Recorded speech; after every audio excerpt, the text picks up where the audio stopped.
Hola chicos, buenos días. Espero que se encuentren bien. Vamos entonces a comenzar la clase. Ya la clase de hoy habla de lo que es placenta y anexos embrionarios. Como siempre, está ya el PPT subido en la sección módulos, lo subí ayer, así que tienen ahí las imágenes de la clase para que puedan ir viendo y anotando entonces lo que necesiten entonces anotar. Ya entonces está desde ayer, para que lo puedan ver. Si tienen dudas, entonces, como siempre, pueden abrir sus micrófonos o si no, hacer las dudas entonces a través del chat. Así que vamos a comenzar.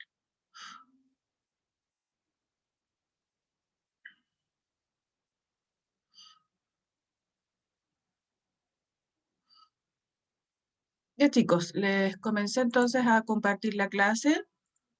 Fíjense entonces que, como les decía, la clase de hoy va a tratar de la placenta y anexos embrionarios.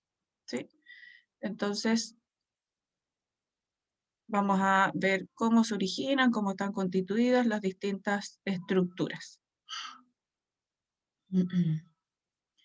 Entonces, fíjense que comenzamos con la placenta. Y la placenta entonces va a ser el órgano que va a comunicar al feto con la madre, y esta comunicación entonces la hacen con una estructura que corresponde al cordón umbilical. ¿Cuáles van a ser las funciones de la placenta en el feto? Entonces, como todavía sus órganos se están desarrollando, la placenta va a tener las funciones de pulmón, a través también va a ser la función de intestinal, de riñón, también sirve como una glándula endocrina y también sirve como regulador inmunológico. Cuando se pierde la placenta, entonces, en un proceso, como dice aquí, que vamos a llamar alumbramiento. Entonces, después del nacimiento de este nuevo individuo, vamos a tener que la placenta se expulsa a través de este proceso que vamos a llamar alumbramiento y que, como sabemos entonces, ocurre posterior al parto.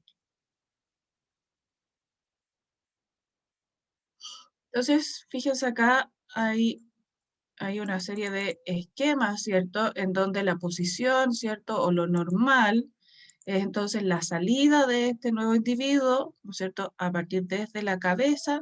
En esta zona acá, fíjense, donde estoy pintando de amarillo, está la placenta. Y decíamos que la placenta comunica a la madre con el feto a través de esta estructura que va a ser entonces el cordón umbilical.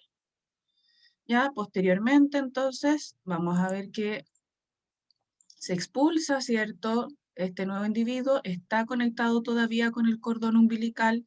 Sabemos que al momento del parto se corta el cordón umbilical y ahí van a estar todos los cambios que nosotros revisamos cuando veíamos sistema circulatorio, ¿cierto? En donde ya no existe, acuérdense, paso desde el atrio, sangre desde el atrio derecho al izquierdo, ¿cierto?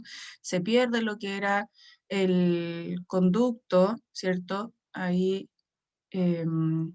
arterioso, ¿cierto? Y pasa a formar el ligamento, entonces todos esos cambios. Y, ¿cierto? Entonces vamos a ver que posteriormente, como decíamos, tiene que existir la expulsión de la placenta a través entonces de lo que vamos a llamar, ¿cierto? Alumbramiento. ¿Ya? Y como es la placenta, fíjense aquí está, ¿no es cierto?, representada como un disco, en donde hacia la región, ¿cierto?, en donde está el feto, va a estar conectada con el cordón umbilical, que al momento del nacimiento entonces sabemos que se corta esa comunicación, se corta el cordón umbilical. Y entonces vamos a ver que este disco que llamamos placenta va a tener dos orígenes, el origen materno y el origen fetal. ¿Cuáles van a ser cada uno de ellos? El origen materno va a ser una parte del endometrio que va a cambiar de características para formar esta estructura que es la placenta y que vamos a llamar decidua basal, mientras que el origen fetal de la placenta va a corresponder a lo que se conoce como corión frondoso, en donde van a estar las vellosidades, acuérdense, vellosidades coriónicas. Entonces, si vemos acá lo rojo, ¿cierto? Va a corresponder ahí al útero, ¿sí? Y vamos a ver entonces que se comienza a desarrollar entonces esta placenta. Entonces, fíjense ahí, vamos a ver que esa va a corresponder a la decidua, ¿cierto? Que va a corresponder a una región del endometrio en donde se va a comenzar a formar esta estructura que es la placenta. Y vamos a ver entonces que por parte del feto se comienzan a desarrollar estas estructuras que van a corresponder ahí a las vellosidades. Ahí. ¿Ya? Entonces, y ahí va a estar el origen materno que corresponde a la decidua basal. ¿Sí? Entonces ahí tenemos ambos orígenes. Tiene dos orígenes, ¿cierto? Materno, decidua basal, perdón, y fetal, el corion frondoso. Si tienen alguna duda, consulten, chicos, no hay problema. ¿Y cómo se va a desarrollar esta placenta? A través entonces de distintas etapas que van a ir cambiando. ¿Por qué? Porque se van a formar estructuras y además vamos a ver la presencia de sangre, ¿ya? Entonces, como vemos acá, el desarrollo, ¿cierto?, de esta placenta comienza muy tempranamente. Entonces decíamos que nuestro, ¿cierto?, embrión, que está, cuando veamos la clase de embriología general, está en etapa de blastocisto expandido, se va a implantar en el endometrio y eso ocurre tempranamente. Ya recuerden que la implantación, si lo llevo a días, va desde el día 6 al 13, ¿ya? Entonces, por lo tanto, durante este proceso se comienza a formar la placenta en una de las primeras etapas que vamos a llamar etapa prevellositaria. Eso quiere decir que todavía no se van a formar las vellosidades, ¿no es cierto?, placentarias. Esto va a ocurrir en los primeros días del desarrollo de este embrión, desde el día 7 al 14, y se puede dividir en dos etapas. Una etapa que llamo prelagunar, ya que antes que se formen las lagunas sanguíneas, y la lagunar donde se forman las lagunas. Y esas lagunas, recuerden que se van a formar en el sincicio trofoblasto. Ya cuando yo veía al embrión que se está implantando, recuerden que el trofoblasto tiene que diferenciarse a cito y sincicio, y es en el sincicio donde se forman las lagunas sanguíneas. Y esta segunda etapa que llamo lagunar, vamos a ver que las lagunas en una primera instancia están sin sangre y posteriormente sí van a tener sangre del endometrio, ya de la primera capa del útero. Después existe una etapa vellositaria donde se forman las vellosidades y eso va a abarcar desde el día 14 al 50 del desarrollo. Después una etapa que voy a llamar cotiledonaria, en donde vamos a ver que los cotiledones van a estar en la cara materna de la placenta y abarca desde el día 50 a 140 del desarrollo embrionario. Y por último se forma la placenta definitiva, que la consideramos que va desde el día 140 hasta el final, hasta el momento del nacimiento. Entonces, todas estas etapas van a implicar cambios, ¿cierto?, en el desarrollo de la placenta, formación de nuevas estructuras, y así las podemos dividir en una etapa prevellositaria, en una etapa vellositaria, en una etapa cotiledonaria y al final la etapa definitiva. Entonces, fíjense, como yo les decía, acuérdense que la placenta, cuando estamos viendo este embrión que se está desarrollando, como vemos acá, se va a formar a través del trofoblasto. Y decíamos que tiene que existir ese trofoblasto, se va a diferenciar en dos capas. Una que va a corresponder ahí al citotrofoblasto y otra que va a corresponder al sincicio trofoblasto. El citotrofoblasto, las características que tenía, ¿cierto?, va a corresponder a que los límites celulares yo los veo, si se dan cuenta ahí cada célula con su límite celular. Y el citotrofoblasto era el encargado de formar al sincicio, ¿ya? ¿Cuál es la función del sincicio? Es, ¿no es cierto?, secretar enzimas. Y esas enzimas me van a permitir degradar el endometrio, es decir, el epitelio del endometrio y el tejido conectivo. Y esta reunión de estas dos capas, que llamo cito y sincicio trofoblasto, van a formar lo que vamos a denominar vellosidad primaria. Ahí, ¿en qué día la encuentro? Al día 14 del desarrollo. Pero después, ¿cierto?, voy a ver que este tejido comienza a invadir, ¿cierto?, al endometrio, y vamos a ver que existe al centro ahora un centro de tejido mesodérmico, rodeado nuevamente internamente por el citotrofoblasto y por fuera el sincicio trofoblasto. Y a esa estructura que está formada por esas tres capas la voy a llamar vellosidad secundaria. Y lo último que aparece son vasos sanguíneos ahí en la etapa lagunar, ¿ya? Donde veo que esas lagunas, ¿sí? Van a tener entonces en interior, ¿cierto? La presencia de vasos sanguíneos.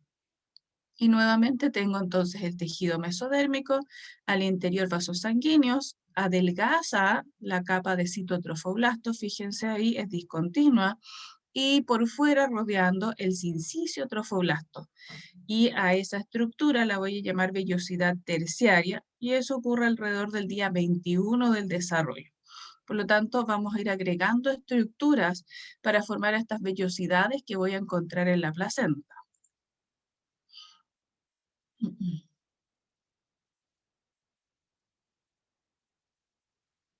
Superficies o cara de la placenta, entonces decíamos que al inicio, ¿cierto? La placenta, que va a ser esta estructura que se encuentra acá, va a unir a la madre y al feto a través entonces de esta estructura que va a ser el cordón umbilical.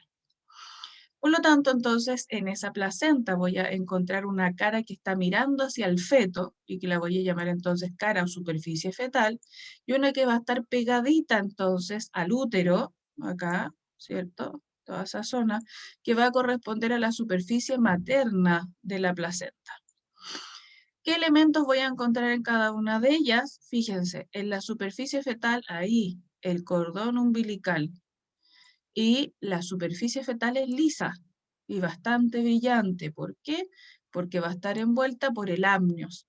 Y ese amnios entonces va a ser transparente y me permite ver los vasos sanguíneos. ¿Cuáles eran los vasos y que se van a distribuir entonces en la placenta que puedo encontrar en el cordón umbilical? ¿Alguien se acuerda? ¿Cuántos y cuáles son los vasos que yo encuentro en el cordón umbilical?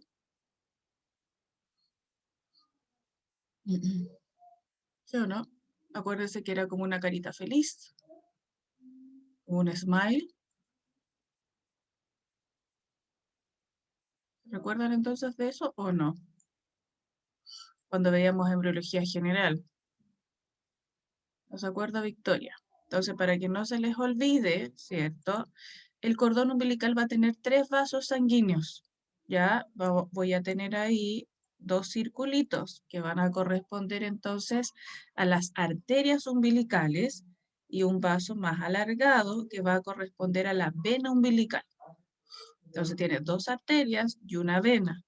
Y recuerden que cuando ocurre la circulación, ¿cierto? Embrionaria y fetal, la sangre oxigenada va a ir por la vena, ¿ya? Y la desoxigenada se devuelve por las arterias. Así que ojo con eso. ¿Ya? Entonces, cordón umbilical.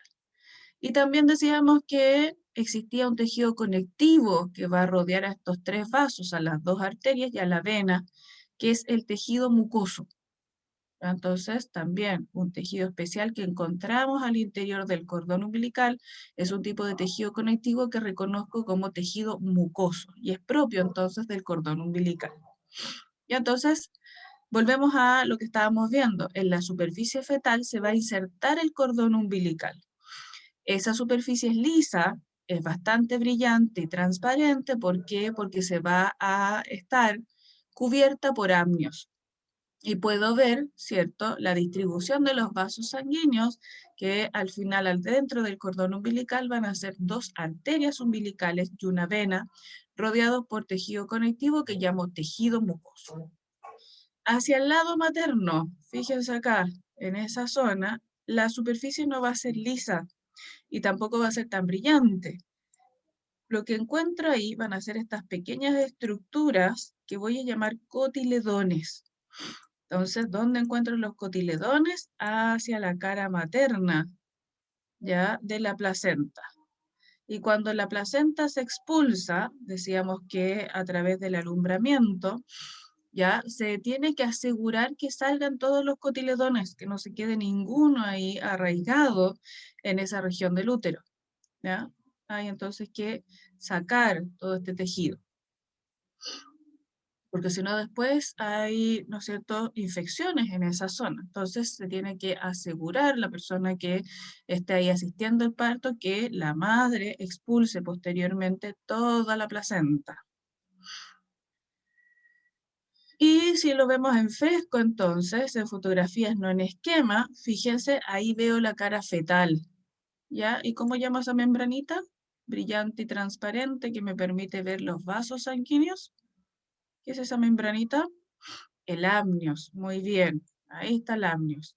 Y decíamos que a esa zona se va a insertar en esta cara, ¿cierto? Que es la cara fetal, se inserta el cordón umbilical. Si esa es la cara fetal, voy a ver entonces ahora. Eso es lo que yo les decía. Antes de ver la cara materna, decíamos que, ¿cierto? Va a estar unido la placenta, ¿cierto? De la madre al feto por esta estructura que es el cordón umbilical. Y entonces, como ya les había dicho, está constituido por dos arterias, ahí que estoy pintando, por una vena, ¿ya? Y rodeadas esas estructuras por todo este tejido conectivo que corresponde a tejido mucoso.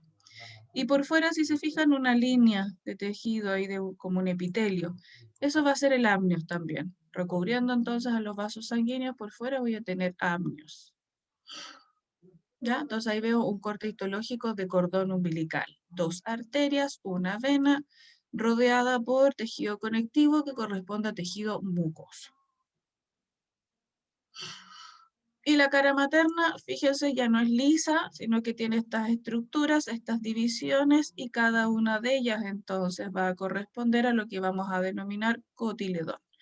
Y rodeando entonces también en esta zona, ¿cierto? Ahí el amnios, esa membranita, pero no la cubre, sino que solo cubre la superficie fetal.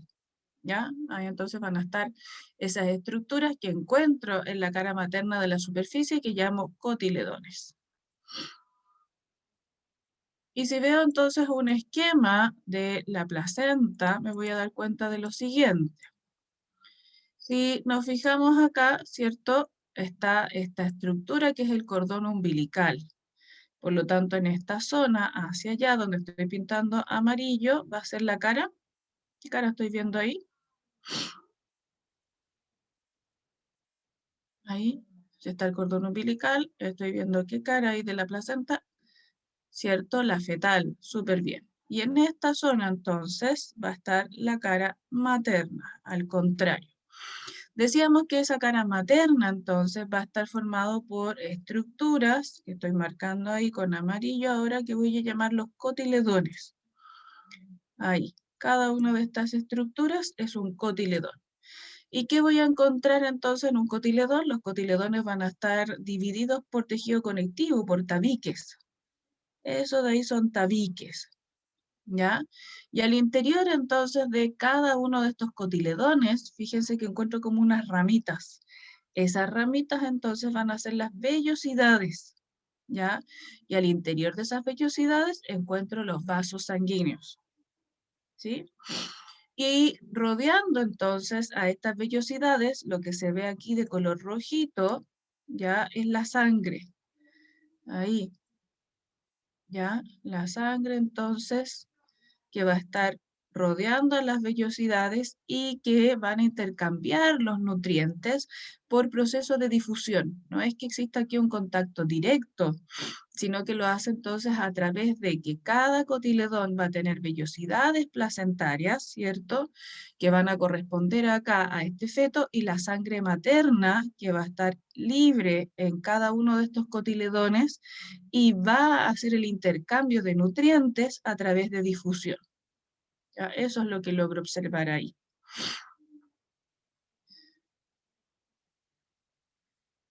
Entonces, cada uno de esos cotiledones, ¿cierto? Decíamos que tiene vellosidades, está separado por tabiques, que son los septos ahí de la placenta, y entonces esta unidad en donde va a estar las vellosidades y libre la sangre materna es lo que se llama cámara hemática. Entonces, una cavidad cerrada por donde circula libremente la sangre materna. Está formada por las vellosidades, es decir, por el corion frondoso y el tejido que está acá abajo, que es la decidua basal, que era la parte materna, acuérdense del origen de la placenta. ¿Y qué es lo que me permite? El intercambio metabólico entre la madre y el feto. ¿Ya? Entonces ahí lo veo, ¿cierto?, bastante representado en ese esquema, al igual que lo que veía en el esquema anterior, cómo está formada esa cámara hemática. Cuando yo veo las vellosidades, ya, de la placenta, que están formadas por este corion frondoso, ¿cierto?, voy a poder reconocer tres tipos de vellosidades. La más grande, ¿cierto?, la voy a llamar troncales, y se van a formar desde el corion frondoso, y la placenta entonces es un conjunto de este tipo de vellosidades que llamo troncales. Esas vellosidades troncales se ramifican y van a originar unas vellosidades más pequeñas que voy a llamar, como dice aquí en el número 2, vellosidades libres o de intercambio. Y la explicación de cómo se forman está acá abajito, de ramificación de las vellosidades troncales. Y las últimas son de anclaje y que nacen de las troncales, pero se van a apoyar en la región de la decidua basal, en la región del origen materno de la placenta. Eso me queda claro entonces con el siguiente esquema. Entonces, fíjense. Acá está, ¿cierto?, el corion, en esa zona de ahí, y vamos a ver que nacen vellosidades. Desde donde nace, es decir, desde el tallito este de acá, es una vellosidad troncal. Esa vellosidad troncal se ramifica y da origen a otras vellosidades que quedan libres ahí en la cámara hemática. Esas vellosidades las voy a llamar, como dice ahí, vellosidades libres. Y las que nacen de la vellosidad troncal y se van ahí a anclar a lo que es la decidua basal, esa la llamo vellosidad de anclaje. ¿Sí? Acá está representado un tabique, ¿cierto? Y ahí la cámara hemática, en donde circula libremente acá adentro la sangre materna. Acá, nuevamente, al lado, en la cámara hemática de al lado, una vellosidad troncal, otra vellosidad troncal.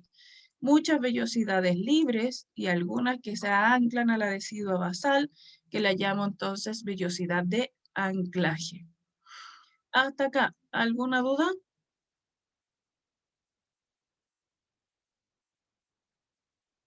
¿Sí o no, chicos? ¿O todo claro? Parece que vamos bien. Ya. Y como decíamos, la placenta entonces va a tener distintas funciones en este feto, ¿cierto? Y vamos entonces a ver cada una de ellas.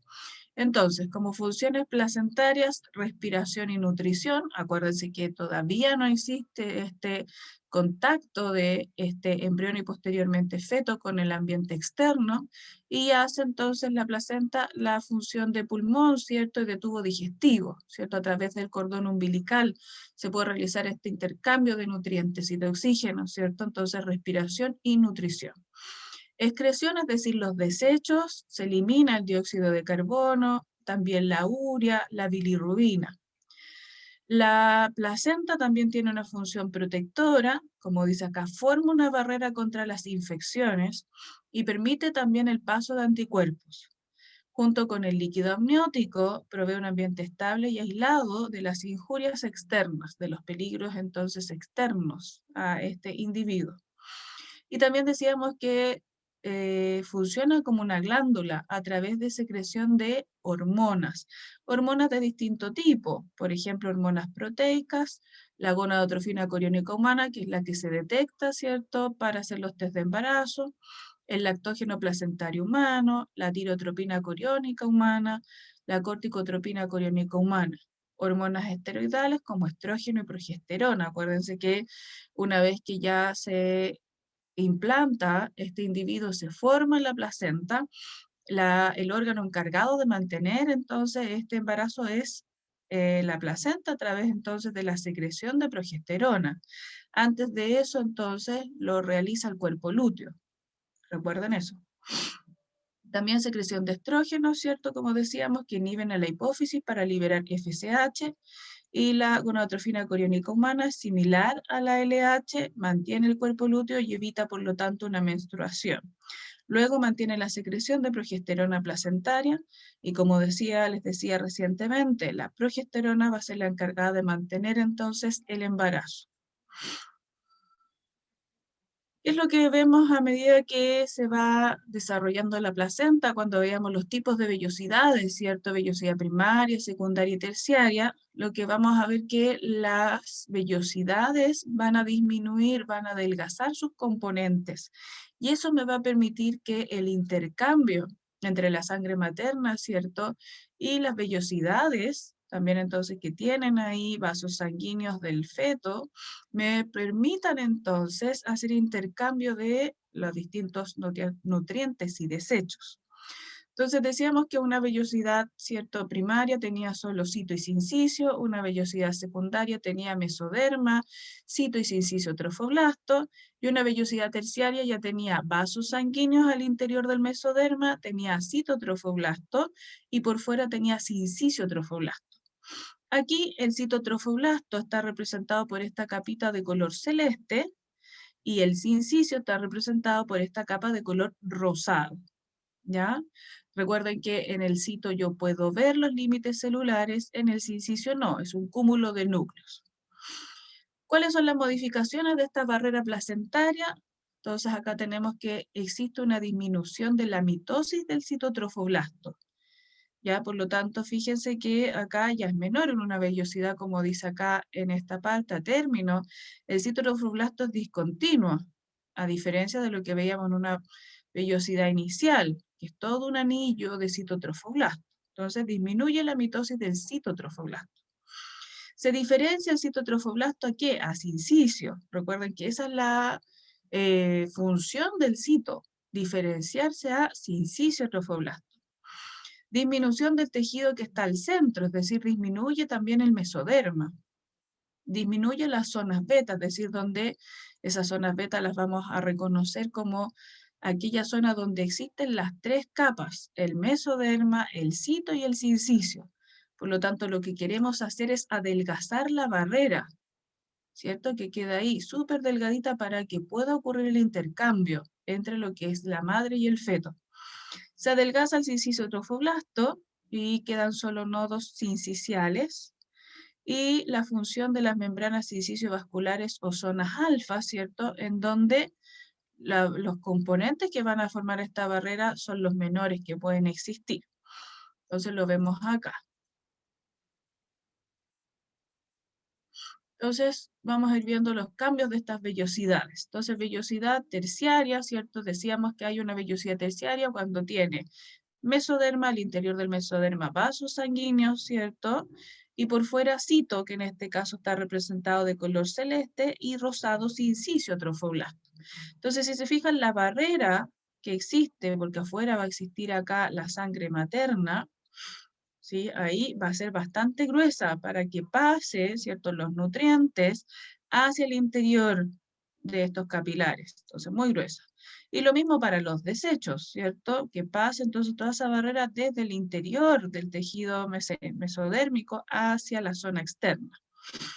Entonces acá veo un corte. Entonces fíjense, lo que veo ahí de color celeste es, ¿cierto?, el tejido mesodérmico, donde están los puntitos acá, vasos sanguíneos, ahí. Y por fuera, donde veo los límites celulares, esta capita más celeste claro es el citotrofoblasto, y lo que existe por fuera, donde solo veo los núcleos, es el sincicio trofoblasto.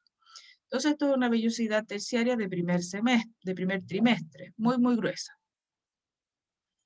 Y la idea es que cuando vayamos avanzando en el embarazo, ¿cierto?, estas vellosidades tengan menos componentes y sea más fácil el intercambio entre la madre y el feto. Cambio de las vellosidades, seguimos en el embarazo, entonces vamos a ver cómo cambió ahora la vellosidad. Si se fijan, al centro hay muy poco tejido mesodérmico y muchos vasos sanguíneos llenos de eritrocitos. ¿Qué es lo que va a quedar? Muy pocas zonas, como vemos acá en el esquema de citotrofoblasto, y la mayor parte que hay por fuera son sincicio trofoblasto. ¿Ya? Ahí, entonces donde queda sincicio trofoblasto es el nodo sincicial o zona beta, y donde voy a encontrar citotrofoblasto pegadito al vaso sanguíneo, al capilar fetal, va a ser la zona sincicio vascular o zona alfa. Por lo tanto, vean el cambio que existe entre esa vellosidad que es en el primer trimestre a una vellosidad ya de término, ahí, delgadísima. Y lo que veo afuera, esos son los eritrocitos, ¿cierto?, de la sangre materna y que van a estar fluyendo ahí libres en esa cámara hemática, ahí al interior de los cotiledones de la placenta.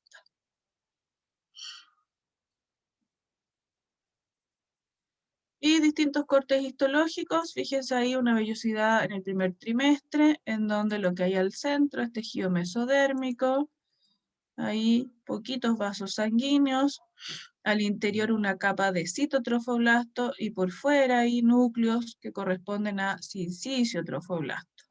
Por fuera, sangre materna. ¿Qué es lo que va pasando después? Presencia de vasos sanguíneos. Antes el mesoderma no tenía vasos sanguíneos, ahora sí. Y los logro visualizar por los eritrocitos que hay al interior. Mesoderma menor, ¿cierto? Citotrofoblasto, y en algunas zonas hay sincicio-trofoblasto. Y la vellosidad ya a término, en el tercer trimestre, lo que veíamos, ¿cierto? Muchos vasos sanguíneos, poca cantidad de citotrofoblasto y también hay unas zonas que llamo zonas beta donde va a existir sincicio-trofoblasto. ¿Ya? Entonces ese es el cambio que va a ocurrir. ¿Y cómo queda formada la barrera placentaria a medida que vamos avanzando durante los trimestres del embarazo?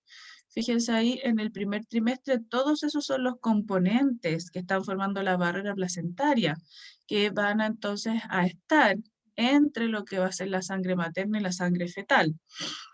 Entonces tenemos la vellosidad formada por sincicio-trofoblasto en la zona externa, citotrofoblasto al interior, la membrana basal del trofoblasto, que lo separa del mesoderma extraembrionario, la membrana basal del endotelio fetal, es decir, que va a formar los capilares, acuérdense, y el endotelio del capilar fetal.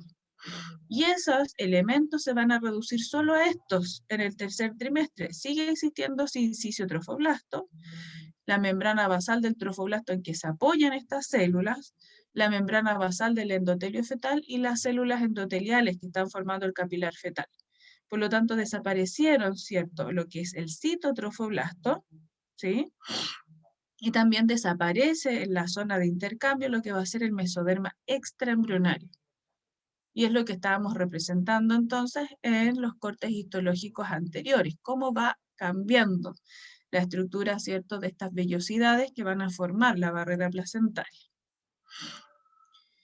Y algo que tienen que recordar ustedes entonces es cómo es la circulación fetal. Recuérdense que es totalmente distinta a la posterior al nacimiento. Ahí tengo la placenta, ¿cierto? Decíamos que la placenta está unida a este nuevo individuo por el cordón umbilical, en donde iban 3, ¿cierto?, vasos sanguíneos, una vena, ¿cierto?, y 2 arterias. La sangre oxigenada, que está presentada acá con rojo en este esquema, es llevada por la vena umbilical.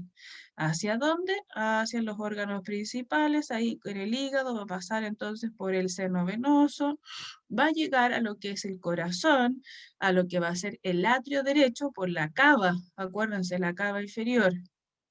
Va a ocurrir una comunicación entre el atrio derecho e izquierdo, ¿ya? Y acuérdense que ahí está el famoso tabicamiento del atrio, en donde va a pasar por el agujero oval, ¿cierto? Por lo que va a ser el ostium secundum, ¿sí? Y de ahí va a bajar hacia lo que es el ventrículo izquierdo, ¿ya?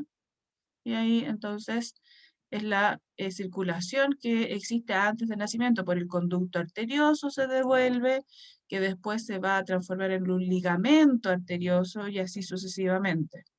Entonces, recuerden que es totalmente distinta la circulación embrionaria o fetal, ¿cierto?, a la posterior al nacimiento, y la sangre ya desoxigenada desciende por las 2 arterias umbilicales, ahí, de color moradito.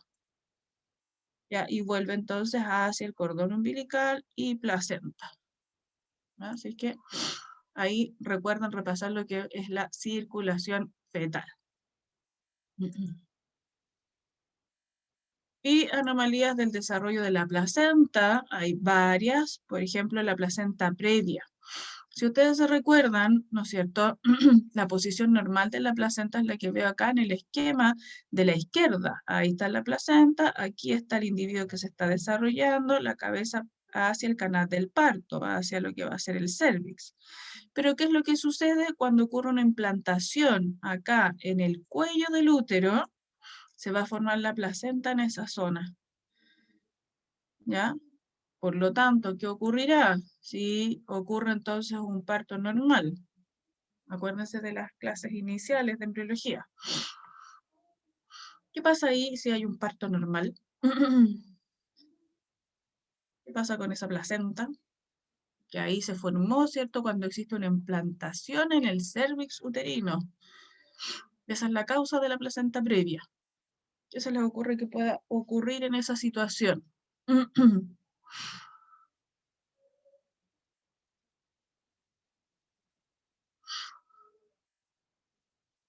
¿No?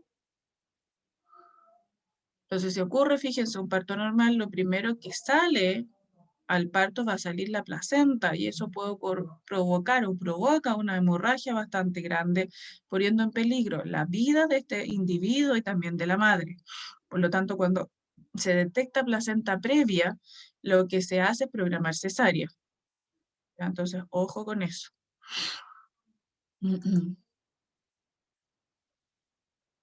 La placenta con inserción velamentosa, acuérdense que esta placenta es un disco y el cordón umbilical debiese estar ahí insertado en la zona central. ¿Qué es lo que ocurre? A veces el cordón umbilical se forma en uno de los polos de esa placenta. ¿Ya? Por lo tanto, ¿qué es lo que va a ocurrir? La irrigación de la placenta, es decir, hacia los cotiledones, no va a ser tan eficiente. ¿Por qué? Porque el cordón va a estar inmerso en uno de los polos y hace más trabajo, ¿cierto? Y no irrigar el resto de los sectores de la placenta. Ahí. Entonces, velamentosa, ahí inserción en uno de los polos, no al centro de cómo debe ocurrir la inserción del cordón umbilical. Acá. Placenta con lóbulos accesorios, ¿cierto? Debemos saber que la placenta es un disco, pero acá se forman otros lóbulos, como lobulaciones pequeñitas. Como estoy viendo aquí, ese sería como la placenta central, pero fíjense, hay lóbulos ahí. Debiese ser un solo disco. Y lo mismo, ¿cierto? La nutrición a través de los vasos sanguíneos que van a través del cordón umbilical no es lo más em, suficiente, ¿cierto? Lo que sea bastante, ¿cierto? Lo que se ocurriría con una inserción solo un lóbulo, solo un disco, ¿ya? Esas son las anomalías que se presentan más frecuentemente.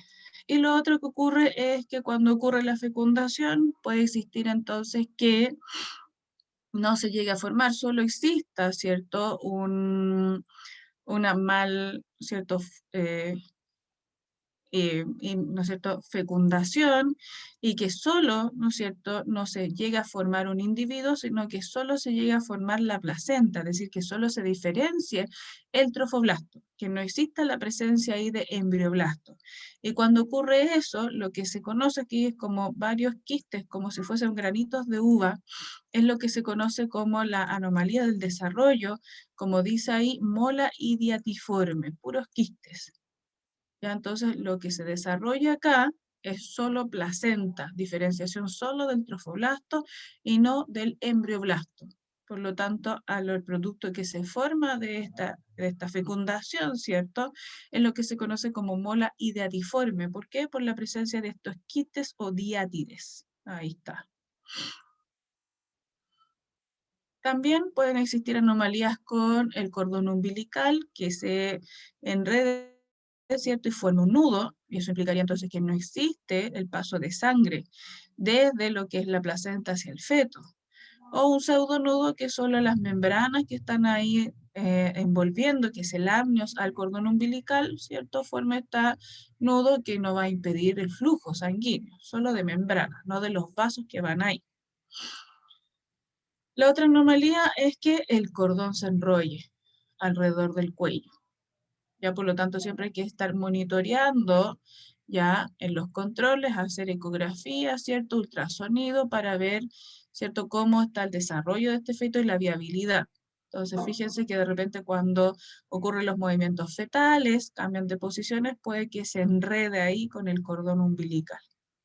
Y eso entonces provoca la muerte. Si no se actúa a tiempo, provoca la muerte de este individuo. ¿Ya? Entonces eso se llama circular del cordón. Y eso con respecto a placenta. Lo que nos falta ahora entonces es revisar lo que son los anexos embrionarios y vamos a reconocer y recordar que los anexos embrionarios corresponden al amnios, al corion, al saco vitelino y al alantoides, ¿no? Entonces, esos van a ser las estructuras que vamos a revisar ahora, los anexos embrionarios. Y llamo anexos embrionarios a las estructuras que van a ayudar al desarrollo de este embrión, ¿no es cierto? Protegiéndole, dándole un ambiente acuoso, dándole calor, etc. ¿Ya? Esos son los anexos embrionarios. Lo primero que vamos a revisar entonces va a ser el amnios, ¿ya? Y es fácil de reconocer el amnios, ¿por qué? Porque va a ser esa estructura, ese anexo embrionario, en donde este individuo que se está desarrollando está flotando en el líquido amniótico. Y lo que lo rodea va a ser la membrana amniótica, ¿ya? Entonces, si describo el amnios, es un saco membranoso delgado y transparente, cuya característica está lleno de líquido amniótico. ¿Cuándo se forma el amnios? Cuando tengo mi embrión bilaminar. Entonces acuérdense que voy a tener al embrión de dos capas, una capa superior que voy a llamar el epiblasto y una capa inferior que llamo el hipoblasto. Sobre el epiblasto se va a desarrollar el primer anexo, que llamo amnios. Entonces, amnios es el primer anexo que se forma en este embrión. El líquido amniótico va a estar constituido por agua, por hidratos de carbono, por proteínas, por lípidos, por sales y también células descamadas del embrión. La cantidad normal de líquido amniótico es alrededor de 800 ml. Ahí, al minuto de, ¿cierto?, avanzado el desarrollo, al final 800 ml. Las funciones del amnios, ¿cuáles son entonces? ¿No es cierto? Como está lleno de este líquido amniótico, el feto va a flotar libremente en el líquido amniótico. Además, con esto recibe una presión uniforme en toda su superficie corporal, por lo cual se desarrolla sin sufrir deformaciones. Acuérdense que existían algunas compresiones, por ejemplo, cuando las mamás se fajaban, ¿cierto? Y apretaban en algunas zonas, ¿cierto? A este nuevo individuo y producían algunas deformaciones como era el pie zambo. Entonces, como este feto está flotando libremente en el líquido amniótico, hace que las presiones sean parejas. Entonces, por lo tanto, le impide la formación de deformaciones en el desarrollo. También este líquido amniótico que está al interior del amnios impide las adherencias. Mantiene una temperatura uniforme en el feto. Acuérdense que el feto recién puede regular la temperatura corporal cuando madura su sistema nervioso central. Y eso es en el 7º mes del desarrollo.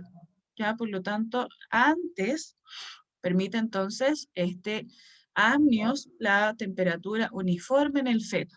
Y recuerden también que para dar temperatura al feto, después se forma la grasa parda, ¿no?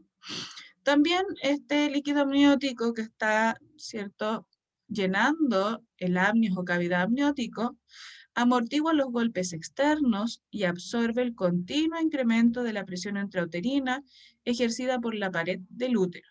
Ya, todas esas son las funciones del amnios. Anomalías, decíamos entonces que el amnios tiene alrededor de 800 ml de líquido amniótico y esa cantidad puede variar, ¿ya? Puede ser mayor o menor. Por lo tanto, vamos a hablar de anomalías, ¿cierto? Cuando vamos a tener mayor cantidad, como dice aquí, cuando hay mayor cantidad de líquido amniótico sobre los 1500 ml o cc, hablamos de polihidramnios, hay polihidramnios, ¿ya? Eso que va a implicar que este individuo que se está desarrollando no va a deglutir normalmente, no traga normalmente, y eso entonces va a implicar una, que quizás no se ha perforado bien la membrana bucofaringea, va a implicar que no exista un desarrollo normal del sistema respiratorio. Recuerden que para que exista un desarrollo normal del sistema respiratorio tiene que existir un acrecimiento de esta cavidad torácica y eso lo hace al deglutir líquido amniótico. Y también el líquido amniótico tiene unos factores que son importantes para el desarrollo de este sistema respiratorio. Y al contrario, cuando tengo poca cantidad de líquido amniótico, hablo en este caso de menos de 400 cc o ml, hablo de oligoamnios, es escaso líquido amniótico, y eso implica que el riñón fetal no está eliminando la orina. Hay una, ¿no es cierto?, anomalía en el desarrollo del riñón, del mesonefro, ¿cierto?, y del riñón definitivo que va a ser el metanefros, ¿ya? ¿Cómo puedo estudiar el líquido amniótico? A través de la amniocentesis, ¿ya? Entonces, ¿en qué va a consistir esta amniocentesis? Va. Entonces, ¿qué es lo que veo acá? Está nuestro individuo, ¿cierto? Nuestro feto que se está desarrollando a través de una sonda ecográfica. Voy a colocar una jeringa y a través de esa jeringa logro sacar muestras de qué? Del líquido amniótico, ¿ya? No es un proceso habitual, sino que solo se realiza cuando hay alguna duda de alguna eh, eh, anomalía bastante grave ya en el desarrollo de este individuo. Entonces dice que a través del abdomen de la madre se extraen alrededor de unos 20 ml de líquido amniótico, ya que contienen células que se desprenden del feto. También entonces lo habíamos dicho, dentro de los componentes del líquido amniótico hay células que se desprenden del feto. Posteriormente este líquido se centrifuga, se analiza este líquido amniótico y se estudian, ¿cierto?, las células fetales para determinar, ¿cierto?, si hay alguna anomalía en el ADN, ¿ya? Y ahí entonces se hace el cariotipo y se ve entonces si hay alguna anomalía cromosómica, por ejemplo, ¿ya? Pero como les decía, no es un examen de rutina. Y lo otro que puede ocurrir es que se desprenda la membrana amniótica y esa membrana amniótica quede y rodee algunas zonas de este feto, ¿ya? Ahí. Y eso va a producir en algunas ocasiones incluso hasta la amputación de dedos de parte de la extremidad que ya se había formado. Esa anomalía se conoce como bandas amnióticas. Entonces lo que estoy viendo ahí en estas tres fotografías, ¿cierto? En esta ecografía y donde está señalado la flechita celeste, en este esquema, en donde ahí veo que se desprende la membrana amniótica y rodea ya ciertas estructuras de este feto, ya puede ser como decía ahí la mano o los dedos, acá el pie, ¿cierto? Puede incluso llegar a amputar esas estructuras que ya se formaron. Entonces, ojo, esta anomalía entonces, presencia de bandas amnióticas. Otro de los anexos, entonces ya vimos el amnios, el otro anexo que vamos a estudiar corresponde al corion. Y el corion se constituye cuando el trofoblasto va a ser revestido por el mesoderma. Entonces existen dos tipos de corion, como vemos acá, un corion frondoso y un corion liso. El corion frondoso es la parte que desarrolla una serie de protecciones llamadas vellosidades coriónicas, que como habíamos visto anteriormente son la base de la placenta, ¿ya? Y en esas vellosidades acuérdense que van a estar los vasos sanguíneos, ¿sí?, del feto. Y el corion liso, el que no tiene vellosidades, se va a unir al amnio para formar la membrana amniocorial y que crece a medida que crece el feto. ¿Cuál va a ser la función del corion? Protección, y la importante, ¿cierto?, es formar la placenta. Y ahí entonces estamos viendo, ¿cierto? Inicialmente vamos a tener este corion, que va a ser el corion frondoso en esa zona donde se va a formar la placenta, y una zona donde ya no van a existir estas vellosidades que voy a llamar corion liso ahí, el saco coriónico. Entonces la función inicial, ¿cierto? La principal es formar la placenta, entonces por la presencia de esas vellosidades que como ya habíamos visto van cambiando a medida que vamos avanzando en los trimestres del embarazo. Al inicio muy gruesas con gran cantidad de componentes, pero posteriormente muy delgadas para que pueda ser eficiente el intercambio entre la madre y el feto. ¿Cómo se realiza el estudio, cierto, de este corion? Tampoco es un estudio de rutina, sino que se saca una muestra de las vellosidades y eso recibe el nombre de coriocentesis. Y se hace lo mismo, a través entonces de una sonda, ¿cierto? A través de una ecografía se introduce una aguja y saco muestras de las vellosidades. Entonces se extraen células de las vellosidades coriónicas.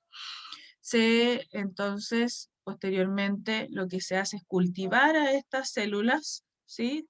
Y se realizan pruebas bioquímicas y de cariotipo, nuevamente para ver si existe ahí alguna anomalía cromosómica, si existe la presencia de algún síndrome antes de que este individuo nazca, ¿sí? Entonces ahí se hace esta muestra de vellosidades coriónicas que vamos a llamar coriocentesis.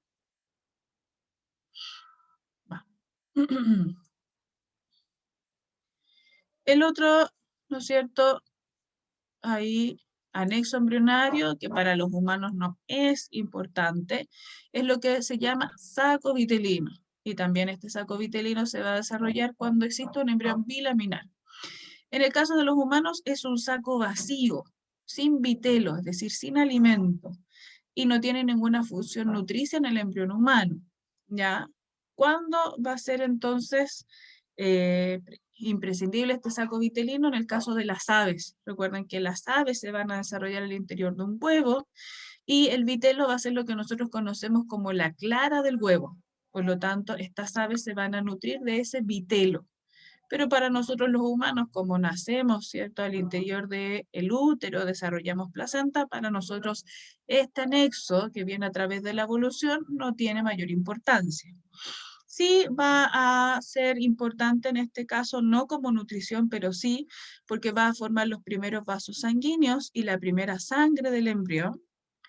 También va a ser importante porque como veíamos cuando veíamos el desarrollo del aparato reproductor, tanto femenino masculino, es que en este anexo se van a alojar las células germinales primordiales. Ya acá dice primitivas, pero las conocemos como primordiales, y que acuérdense que deben migrar hacia la cresta gonadal. Ahí migrarán a las gónadas para formar, ya sea posteriormente, ovocitos en el caso que se diferencia hacia femenino, o espermatozoides cuando se diferencia hacia masculino. Está presente en el embrión bilaminar y trilaminar plano. El saco vitelino está unido a toda la región ventral del embrión y a medida que este embrión va creciendo y se va plegando, va a ir siendo cada vez más pequeño y queda unido por una estructura que se llama pedículo vitelino, que finalmente queda incorporado al cordón umbilical. Y, ¿no es cierto?, lo que nosotros vimos en algún momento es cómo se forma este saco vitelino, y sabemos que existe un saco vitelino primario y uno secundario. Entonces lo que tengo acá, ¿cierto?, en color azul y en color amarillo va a ser mi embrioblasto, donde se forma el embrión. Lo de color verde, acá en el número 4 y en el número 3, va a ser lo que es el trofoblasto, de donde se diferencia la placenta. El 3 es el sincicio trofoblasto, el 4 es el citotrofoblasto. Y todo lo que veo aquí va a ser entonces el epitelio del endometrio y el tejido conectivo del endometrio. ¿Qué es lo que va a ocurrir? ¿Cierto? Fíjense ahí, en el 5, como decíamos, se formó el primer anexo, que es el amnios. Pero lo que me interesa revisar acá es cómo se desarrolló el saco vitelino. Entonces, el saco vitelino se forma porque esta capa inferior, es decir, el hipoblasto, va a tener que rodear esta cavidad que está pintada de color plomo, que llamo entonces blastocele. Entonces, ¿cómo se va a formar el saco vitelino primario, el primero que se forma? Porque las células del hipoblasto van a cubrir una cavidad que llamo blastocele. Entonces, si se fijan, las líneas, las células acá que están indicadas con el número 1, esas células pintadas de amarillo, van a cubrir esa cavidad ploma que llamo blastocele y se formó esta estructura. Esa estructura que estoy pintando ahí de color amarillo es lo que se conoce como saco vitelino primario, ¿ya? Pero como existe un saco vitelino primario, nos dice que existe entonces uno secundario. ¿Y cómo se va a formar el secundario? ¿Por qué? Porque en esta zona que se formó un tejido que llamo mesodermo extraembrionario, va a existir apoptosis. Y esa apoptosis va a llevar consigo parte del saco vitelino primario y lo deja más pequeñito. Y así entonces llega a formar el saco vitelino secundario. Y decíamos que este saco vitelino, en el caso de los humanos, no tiene mayor importancia porque no nos sirve como estructura de alimento, ¿ya?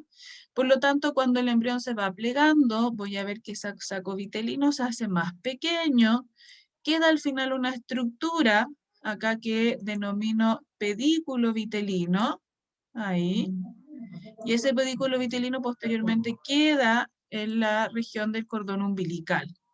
Entonces, eso va a ocurrir a partir del plegamiento de este embrión. Acuérdense que inicialmente era plano y después comienza a plegarse y queda como una especie de tubo. Siempre se les hago la analogía como un lápiz Bic. Y lo vemos ahí, ¿cierto? Ese pedículo vitelino, todo lo que es acá amarillo es el saco vitelino definitivo, ya que a medida que el embrión va creciendo, ¿cierto? Se va haciendo cada vez más pequeño porque nosotros no tiene una función nutricia. ¿Sí? Y ahí entonces veo que ese pedículo vitelino va a quedar incorporado a lo que va a ser el cordón umbilical una vez que se pliega este embrión.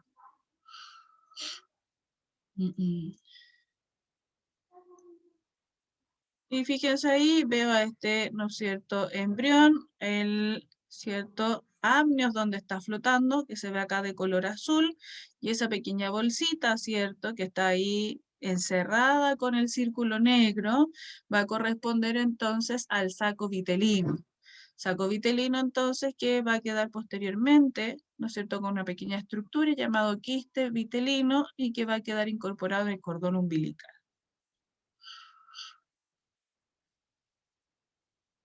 Y ahí nuevamente entonces, porque era importante, acuérdense que ahí lo nombré, ¿cierto? Porque a partir de esta estructura, ¿cierto? Migran las células que llamo células germinales primordiales. ¿Hacia dónde? Hacia lo que va a ser el esbozo de la gónada. Entonces, las células germinales primordiales se originaron en la región caudal del epiblasto, pero se alojan un minuto en el saco vitelino y posteriormente migran, ¿cierto?, hacia lo que va a ser la gónada. Ahí.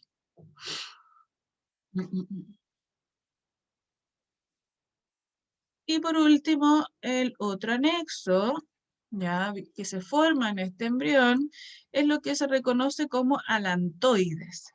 Y si nos fijamos entonces, todo esto amarillo que está indicado acá en este individuo va a ser el tubo digestivo.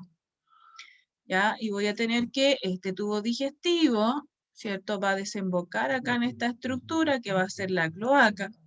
Y donde va a desembocar lo que va a ser el sistema renal va a ser el seno urogenital. La porción superior del seno urogenital va a terminar en esta estructura en forma de cordón que llamo ahí. Está indicada con la letra A, es el alantoides. Ahí está. Entonces, seno urogenital, de donde se va a formar posteriormente la vejiga, ¿cierto? En la parte superior va a estar esta estructura, este anexo embrionario que llamo alantoides. Y que posteriormente entonces vamos a ver que deja un remanente en el desarrollo del humano. Se forma como un divertículo del saco vitelino que crece en el pedículo de fijación. El alantoides es muy rudimentario en el humano y desaparece tempranamente sin cumplir ninguna función para el embrión. pero deja así un vestigio de que estuvo presente. Entonces, fíjense ahí, estoy nuevamente revisando mi embrión, ya sabemos entonces que esto es la cavidad amniótica lleno de líquido amniótico, este es mi embrión, fíjense que ahí todas esas bolitas van a ser los somitos, acá está el neuroporo, se está cerrando, ¿cierto? El tubo neural, en esta zona, la membrana bucofaringea, se está desarrollando ahí el corazón, el saco vitelino, que decíamos que posteriormente va a involucionar y va a quedar, ¿cierto?, como un pedículo y se incorpora a lo que va a ser el cordón umbilical, y esta estructura ahí, hacia caudal, va a ser el alantoides. Eso de ahí. ¿Sí? Entonces, decíamos que el alantoides no va a tener una función importante, pero sí, ¿qué es lo que va a ocurrir con ese alantoides? Prolifera el tejido al interior de él, por lo tanto no va a tener lumen y va a formar lo que se conoce como uraco en el momento del desarrollo. Y posteriormente ese uraco, ¿sí?, va a formar lo que es el ligamento umbilical medio. Entonces, ¿de dónde viene el ligamento umbilical medio? Viene entonces de esta estructura que llama alantoides, que pierde el lumen, ya se va a transformar en esta estructura que conozco como uraco, y que después del nacimiento va a originar lo que es el ligamento umbilical medio. ¿Qué es lo que puede ocurrir? Que este uraco, ¿cierto?, no pierda el lumen y quede conectado con el ombligo. ¿Y qué es lo que va a ocurrir? Decíamos que ese, ¿no es cierto?, el alantoides queda en la parte superior de lo que va a ser la vejiga, deriva del seno urogenital. Por lo tanto, lo que va a ocurrir como anomalía si no se cierra es que va a salir orina por el ombligo. ¿Ya? Entonces, ese es uno de los signos que va a dar esta persistencia del uraco, ¿ya? Que no se cierre completamente, por lo tanto, permite la salida de orina a través del ombligo. Pero si se cierra completamente, ¿cierto?, va a originar lo que conocemos como ligamento umbilical medio. Y acá un cuadro resumen de los distintos, ¿cierto?, anexos. Ahí está el amnios, el saco vitelino, el corion, el alantoides, y cuál es el origen, cuál es la función y cuál es la evolución. Si vemos el amnios, se origina entonces de la formación en la cavidad al interior, ¿cierto?, del embrioblasto por sobre el epiblasto cuando tengo un embrión bilaminar. ¿Cuál es la función del amnios? Ya la vimos, pero como resumen, evita las adherencias, protege al embrión, amortigua los golpes, mantiene la temperatura. ¿Ya? Y la evolución crece a medida que el embrión crece, ¿ya? A diferencia de lo que va a ser el saco vitelino, ¿ya? El saco vitelino crece entonces cuando el hipoblasto rodea lo que es el blastocele, ¿cierto? Y vamos a ver que aloja el saco vitelino a las células germinales primordiales. También es importante por su función hematopoyética porque forma los primeros vasos y la primera sangre. Ahí. ¿Y qué es lo que hace el saco vitelino? Involuciona, porque nosotros no tiene el vitelo, no tiene el alimento, sino que nuestra alimentación va a depender de la placenta. El corion, ¿cómo se forma? ¿Cierto? Vamos a ver que cuando el mesoderma revista el trofoblasto y va a comenzar a formar las vellosidades coriónicas, forma la placenta y da protección al individuo y crece a medida que el embrión forma el corion liso y frondoso. El alantoides, que fue lo último que vimos, ¿cierto? Es una vaginación, ¿cierto?, de el saco vitelino en el pedículo de fijación. En nosotros no tiene alguna función, ¿cierto? Y la evolución evoluciona por completo, decíamos, dejando como remanente este ligamento umbilical medio. Y como siempre entonces, la bibliografía, el Lagman, el Carlson, el Moore, ¿cierto?, que son de embriología. ¿No? Si tienen alguna duda, ¿cierto?, la hacen a través del foro o si no, a través del correo. Ya chicos, entonces nos estamos viendo. Muchas gracias por su atención. es la última clase que tengo con ustedes. Ya después nos vemos en la última prueba.